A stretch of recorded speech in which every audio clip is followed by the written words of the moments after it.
During my early years, I had an inseparable connection with my mother. We created countless memories together, from cozy movie nights to weekend baking marathons. However, as I grew older, everything changed dramatically when my mother remarried. It felt like our world was collapsing. Her new husband brought his children into our lives, crowding our already small two-bedroom apartment. Space became a rarity, and in a desperate attempt to accommodate everyone, my mother made the heart-wrenching choice to throw away my belongings, packing them into trash bags.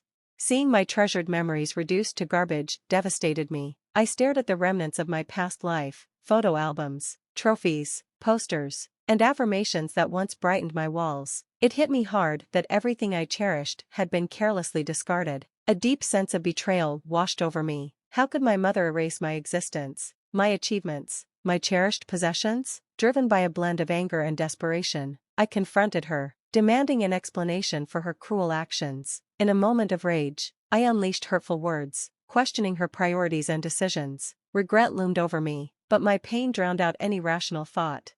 After our explosive argument, I was engulfed in a storm of emotions. The home that had once been my haven now felt cold and unwelcoming. Refusing to give up my rightful place, I rummaged through the trash to retrieve my discarded belongings. With unwavering determination, I reclaimed my space in the apartment, unwilling to let my mother's new family displace me. As I defiantly carried my belongings back inside, I noticed shock and disbelief on my mother's face. She tried to argue, insisting I couldn't just reclaim what was lost, but I remained steadfast. That house echoed with memories of my entire life, and I wouldn't allow my mother's new family to take it from me. Once back in my room, I eagerly unpacked my things, intent on restoring the order and familiarity that had been so cruelly disrupted. My mother, standing in the doorway, begged me to stop, but my anger overshadowed any compassion I might have felt. I couldn't let her obstruct my path. When she tried to enter my sanctuary, I pushed her away and slammed the door, a defiant act that surprised even me. It was an unprecedented aggression directed at my own mother, but I felt she had abandoned me, choosing her new family over our bond.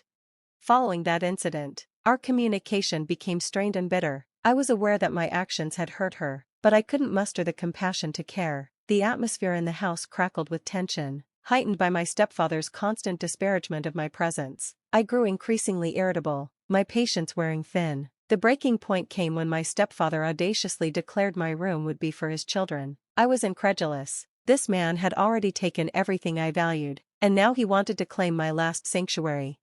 I confronted him, fiercely asserting that he couldn't just invade my space. He dismissed my protests, saying my mother had agreed to his plans. I seethed at the thought of her betraying me again. Our argument escalated into a fierce exchange of insults. I lashed out, calling him a nobody who couldn't provide for his family without taking from others. He shot back, labeling me a selfish brat who couldn't accept change.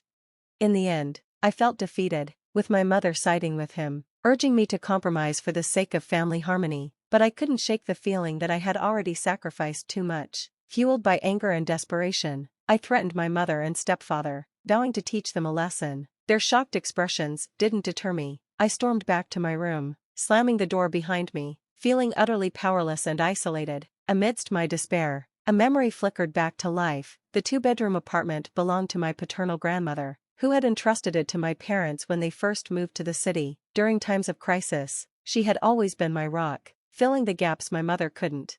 I grabbed my phone and dialed her number. When she answered, I poured out the story of my mother and stepfather's betrayal, seeking solace and guidance from the one person who had never let me down. I recounted everything, the discarding of my belongings and their attempts to take over my room. My grandmother's anger was palpable. Even though she was out of town, she vowed to return in 2 days to confront my mother and stepfather, making it clear that they couldn't mistreat me without repercussions.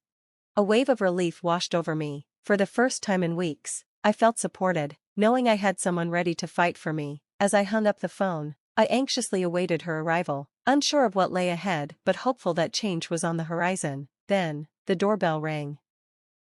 I rushed to the door, and there stood my grandmother, her face a mask of fury, her eyes burning with anger. She had always been my shield, and I was certain she wouldn't let anyone harm me. After 2 long days of standing my ground and refusing to allow my mother and stepfather to take over my room, her presence was a welcome relief. As she stepped into the apartment, her gaze immediately landed on my mother and stepfather, whose faces reflected shock and disbelief. Without a moment's hesitation, She struck my mother across the face, a sudden act of violence that caught us all off guard. My mother staggered backward, clutching her cheek, and when my stepfather attempted to intervene, my grandmother swiftly pushed him back, his complexion paling as he realized he was dealing with someone formidable.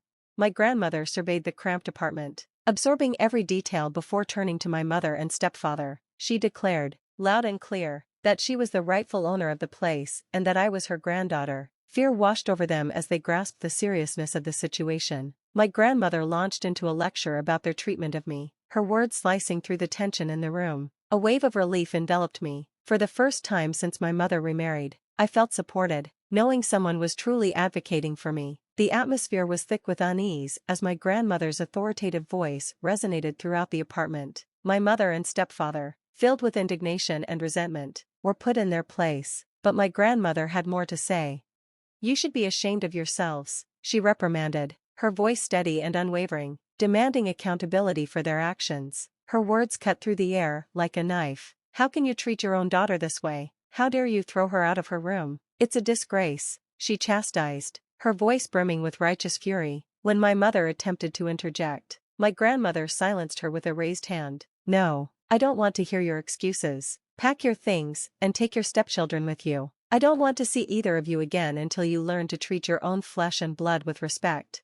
Her words landed like a sledgehammer, leaving my mother and stepfather speechless, their mouths agape as they struggled to comprehend the gravity of the situation. My mother tried to protest, claiming they had nowhere else to go, but my grandmother remained unyielding. With fierce determination, she stood her ground. "I don't care where you end up, but you can't stay here. You can't just toss out your daughter's belongings and expect everything to be fine. It's time for you to learn how to be a better mother and a better person." My mother and stepfather looked ready to argue, but my grandmother turned her gaze toward me, filled with compassion and concern. "You're the only one who's staying here," she assured me. "I won't let them hurt you anymore. You'll always have a home with me." A whirlwind of emotions surged through me, relief, gratitude, and a tinge of guilt. My grandmother had made a bold move, evicting my mother and stepfather from her home, yet I couldn't help but feel joy at having someone truly in my corner. As my mother and stepfather hurriedly packed their things, their expressions twisted with anger and disbelief, my grandmother looked at me and smiled softly. She wrapped me in a warm embrace and said, "Don't worry, sweetheart, everything will be all right now." It was a moment of victory, orchestrated by my fiercely protective grandmother, who recognized the injustice and took decisive action to set things right. Despite the chaos, I found comfort in her steadfast support, knowing I was no longer alone in this fight. Days turned into weeks, and I worked tirelessly, pouring my heart and soul into my job, yet my efforts went unnoticed. My family seemed to relish in spending the money I earned while showing no appreciation, only highlighting my faults. My sister, for reasons I couldn't comprehend, was perpetually envious of me. She was lazy, uninterested in work, and conveniently blamed me for her own shortcomings. My parents, in turn, took her side, quick to scold me without a second thought. Life in our home felt incredibly unfair. Each time something went wrong, my parents would remind me that I was the older sibling, expected to be more mature and responsible, while she escaped unscathed, fostering a toxic atmosphere. This had become my everyday reality, perhaps not uncommon, but what unfolded next was truly extraordinary. One day, an explosive argument ignited between my sister and me when she took my favorite dress without asking and ruined it. She showed no remorse, belittling its significance, but that dress was more than just fabric to me. It was the first item I had ever bought for myself with my hard-earned money. When I pointed out that I wasn't her caretaker, she retorted that the family would always favor her and that she would never have to lift a finger. I didn't fully grasp the implications of her words until a few weeks later when she stood in front of me, proudly declaring her teenage pregnancy. The family's reaction to this life-changing news was startlingly different from how they had responded to my minor mistakes. It was glaringly clear that regardless of her choices, they would unconditionally support her. Though they expressed momentary disappointment, they eventually embraced the news, expecting me to take care of both my sister and her unborn child. When I inquired about the father of the baby, she dodged the question. Upon further probing, she broke down in tears, effectively silencing any more questions. The weight of responsibility fell heavily on me, while my own needs and well-being were entirely disregarded by the very people who were supposed to care for me. I tried to reason with them, but it became painfully evident that my words fell on deaf ears. The breaking point came when my sister openly admitted she had intentionally gotten pregnant to make my life a living hell. All the emotions I had buried surged to the surface. Arguing with them felt as futile as shouting into the void, so I remained silent for about 2 months, desperately searching for a job that would free me from this stifling environment. To my joy, that opportunity finally arrived. I landed a job 800 miles away, with fantastic pay. However, when I revealed my plans to move, my family's response was anything but supportive. They were furious, bombarding me with questions about my responsibilities and what would happen to the baby. I couldn't understand why I, as the sibling, was being held accountable for my sister's choices, especially when I was more than willing to offer financial support. Their expectations had become unreasonable. I wasn't going to sacrifice my entire life to become the primary caregiver for my sister's child. Even though my family tried every tactic to change my mind, from sweet talk to outright screaming, I remained firm in my decision. They attempted emotional manipulation and gaslighting, making me doubt my own choices. I couldn't help but question if this was somehow my fault. Despite having always done more than my fair share to support my family without expecting anything in return. I appreciate all the supportive comments, they mean the world to me. For those wondering why my teenage sister would purposely get pregnant and expect me to shoulder the entire burden, I'm just as bewildered. The most ironic part is that the father is still involved, yet nobody expects him to step up. He was even having lunch with my family, laughing and socializing. My family seems to think my sister and her boyfriend are too young to handle such a serious responsibility, leaving me to deal with the financial fallout. I couldn't understand why I should be held accountable for their decisions. They are more than capable of finding jobs and making a plan to support their child if they choose to keep it. Why should I sacrifice my life for this situation that I had no part in? I have no idea what this guy's parents are like or what my sister is really planning. All I know is they're doing everything they can to demoralize me, hoping I'll give in and stay. Hey everyone, I'm checking in after 45 days, which I know is super late, but there's a lot to share. I almost updated yesterday, but I had some tech issues. You're talking to the new tech expert from my family's business. Just kidding, that was a terrible first impression, but I'm proud of landing this job. Speaking of my sister, she's apparently in her second trimester, meaning she was pregnant long before she announced it, and she did so on purpose. My family was livid when they learned I was moving and tried everything to stop me, even trying to make a scene at the airport. The nerve! They're acting as if I'm a negligent mother abandoning my newborn, while my sister is treated like a typical teenager who stumbled into a tough situation.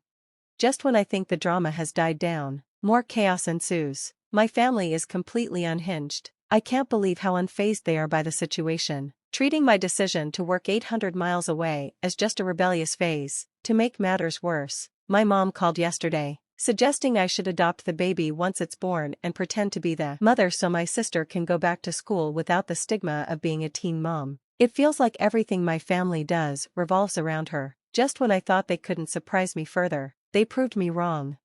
I was so frustrated that I told my mom directly that I might not even want to return, let alone adopt the baby. I've been clear that I won't take on the responsibility for my sister or her child, something I've said repeatedly for a long time. Of course, my mom brushed it off. Today, a friend called me asking about my supposed pregnancy, a rumor spread by my family. I've decided to put a stop to this once and for all. I made an announcement on my social media, exposing their lies completely. Yes, my family thinks I went too far, but I honestly don't care anymore. Am I the villain for doing this? I don't think so. Everyone is entitled to their opinions, but the way some of you wrote it makes it clear you wouldn't help your sister anyway. It's unfortunate that she has her issues, but I can't place the blame on just one person. I don't know how much patience God gives you all. If this situation is causing so much trouble, cut them off. You can find a middle ground. Your family has always treated you poorly, so it's well deserved. Why would you take care of the baby anyway? It's insane. Thanks for tuning in. I'll see you again in the next video. Stay stunned.